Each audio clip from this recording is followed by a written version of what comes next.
Give them space to fall. The pursuer is pursued. If you're the one who is constantly putting in the effort and trying to re-establish contact with your victim, they won't give of their own energy. They won't think it's necessary, and the tension that has built up will weaken. Don't let your seduction reach this point. Once they are aware of you and your intentions and they are interested in you, turn the tables. Stop texting them, stop calling them, stop flattering them.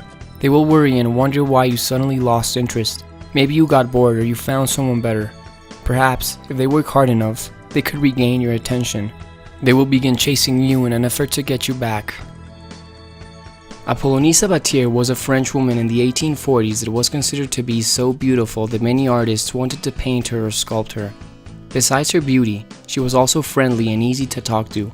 Many men desired her, and she knew this. She bought a place where she allowed different painters and writers to come over to think and work. It became a location where artists from different fields spent their time. She one day received an anonymous letter. It came from a shy, infatuated admirer. She was used to having men write her love letters, but this one in particular was slightly unusual.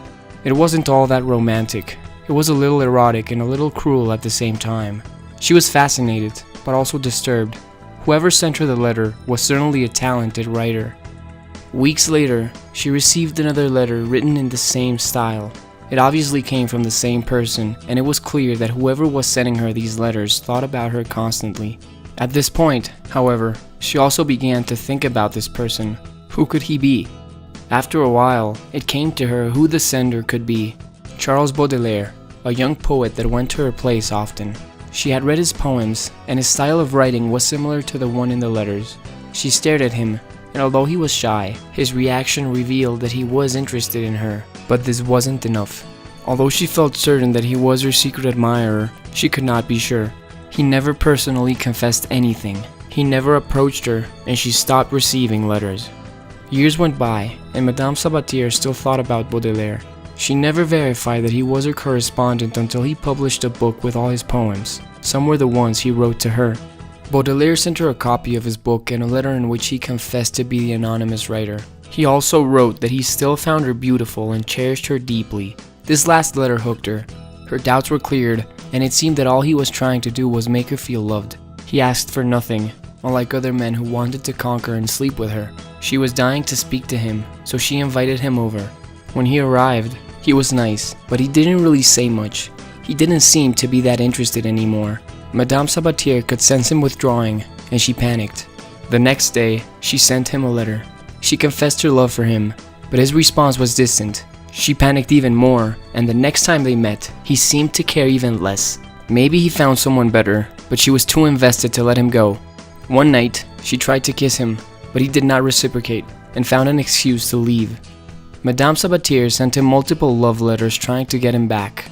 She became desperate and she could not sleep. She needed him one way or another. She did all she could, until he sent her one last letter. He was no longer in love with her, and there was nothing she could do to change his mind. Madame Sabatier had countless men trying to seduce her, and Baudelaire was at a disadvantage. He wasn't good looking, and he was awkward, but he was good at something: poetry. He sent her poems hoping that she would eventually realize he had to be her correspondent. No one else wrote the way he did. Baudelaire eventually took interest in someone else and stopped writing to her, but he suspected that she didn't forget about him. In the end, he left her intrigued and unsure of his intentions. When he published his book, he wrote to her once again, this time clearing her doubts, but he was just having fun.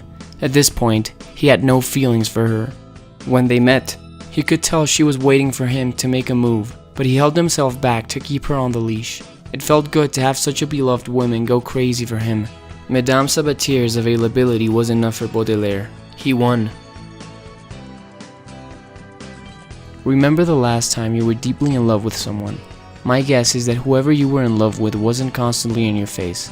That would have ruined the image you had of them. We need space to fall because at a distance our minds start to do all the work. We begin to idealize the other person and we end up imagining them as perfect. Most likely, they're not as good as we think they are, which is why the best thing they can do is to stay distant and never let us notice their flaws. Imagination is a lot more powerful than reality. At first, you obviously want them to notice you and to start thinking about you, but once you get this step out of the way, leave. Let their imagination do the work for you. Keep your distance. If they don't reach out to you, don't worry. They haven't forgotten about you. They might be too stubborn, shy, or insecure to act. It doesn't matter. You don't want to be doing all the work.